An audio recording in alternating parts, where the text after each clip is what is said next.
बुरहानपुर विधानसभा में कांग्रेस और भाजपा की बढ़ रही हैं मुश्किलें। बुरहानपुर विधानसभा में चुनाव दिलचस्प होता जा रहा है, जहां देश की दोनों बड़ी पार्टियां कांग्रेस और भाजपा की सीटें मुश्किल में पड़ती नजर आ रही हैं। दोनों ही पार्टी के बागी नेताओं ने चुनाव लड़कर कांग्रेस और भाजपा को मुश्किल में डाल दिया है। बात अगर भाजपा की करें तो खंडवा संसदीय क्षेत्र की भाजपा के पूर्व सांसद नंद कुमार सिंह चौहान के पुत्र हर्षवर्धन सिंह चौहान को टिकट नहीं दिए जाने पर वह निर्दलीय फॉर्म भरकर अपना शक्ति प्रदर्शन दिखा रहे हैं। हर्षवर्धन की रैली में हजारों की भीड़ ने भाजपा प्रत्याशी अर्चना चिटनिस की नींद उड़ा दी है। तो वहीं दूसरी तरफ कांग्रेस पार्टी से अल्पसंख्यक को टिकट दिए जाने की मांग की जा रही थी, लेकिन ठाकुर सुरेंद्र सिंह शेरा का टिकट फाइनल होते ही पार्टी में बगावत का दौर शुरू हो गया। कांग्रेस के कद्दावर नेता नफीस मंशा खान ने एमआईएम से टिकट लाकर बुरहानपुर की राजनीति को गरमा दिया है। नफीस मंशा के चुनाव लड़ने से कांग्रेस प्रत्याशी शेरा भैया की बेचैनी बढ़ गई है। दोनों ही पार्टियों के बागी नेताओं ने विधानसभा चुनाव को दिलचस्प बना दिया है। बुरहानपुर से नौशाद नूर की रिपोर्ट।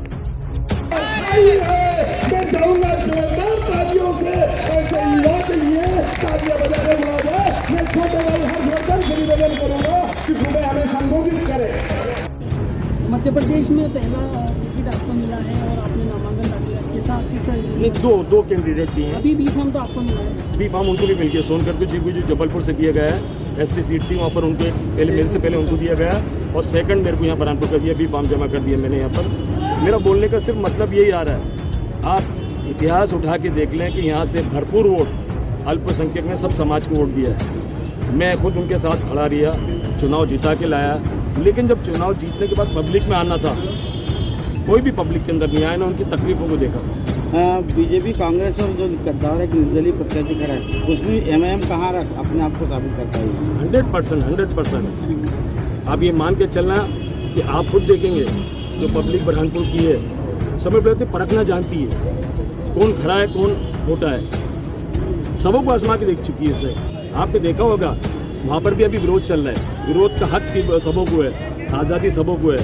आपने देखा होगा जो एक प्रदेश के अध्यक्ष जिनकी डेथ हुई चुनाव में करते करते, आश्वासन मिले उनको भी। आज उनका क्या हाल है कि उनको भी आश्वासन के बाद टिकट नहीं दिया तो वो भी रोड के ऊपर आए। तो वो भी भारतीय जनता पार्टी के सतावे, हम कांग्रेस के सतावे। जिस तरीके से हम इनके पास आए कि अल्पसंख्यक की आवाज़ उठाने वाला कोई ना तो कोई होना चाहिए ना। कब तक बैठे रहेंगे? वोट दे सकते हैं, देने का हक सिर्फ कांग्रेस मांगती है कि अल्पसंख्यक हमें वोट दे, हक मांगने का हक नहीं रखती। तो इसलिए मैं आज इस आपके ज़रिए कहना चाहता हूँ मेरे शहरवासियों को, आपका बच्चा आपके बीच में आया है। मैंने 1 साल का टाइम मांग रहा हूँ आपसे, ज़्यादा 5 साल का नहीं है। 5 साल पे जीतने के बाद गाड़ी में घूमते, मैं 1 साल का टाइम मांगने आता हूँ। अगर आप लोग बोलेंगे कि नफीस भाई काम आपने अच्छा करा है तो मैं सीट पर बरकरार हूँ। कांग्रेसियों का भी समर्थन है आपको? 100%। और एक बात आपके ज़रिए कहना भी चाहता हूँ, जो जुम्मा भी कांग्रेस के अंदर आए, अगर किसी पार्षद को फ़ोन करके उन्होंने बोला कि हम तुम्हें निष्कासित कर देंगे तो अब आपकी जवाबदारी समझने में क्या कर सकता हूँ फिर।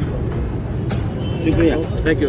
चल जाए कि मैं चुनाव लड़ने वाला हूं, जो ये अफवाह फैलाने में लगे थे कि 3 तारीख तक फॉर्म उठा लेगा, कहीं से हेलीकॉप्टर आएगा या हवाई जहाज आएगा, हर्षू भैया को बिठा के ले जाएगा।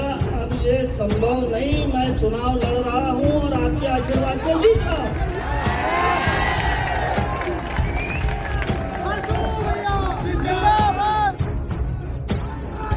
45 साल तक मेरे पूज्य पिताजी ने अपना खून पसीना बहा करके भारतीय जनता पार्टी को यहाँ खड़ा किया था पूरे मार्च में,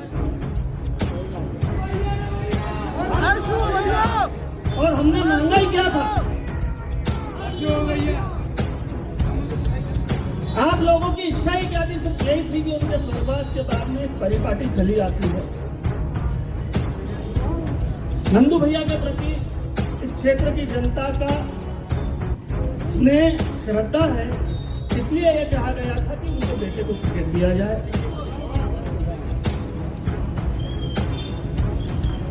उनके स्वर्गवास के बाद में नहीं दिया। उस समय आप सब लोग मेरे घर आए थे और कहा था कि निर्दलीय चुनाव लड़ो, हम जिताएंगे। कहा था, मैंने एक ही बात कही थी कि नहीं, एक बार नहीं दिया ना, ठीक है, आज अपन विश्व का कोई है, एक मौका पार्टी को दिया जाए,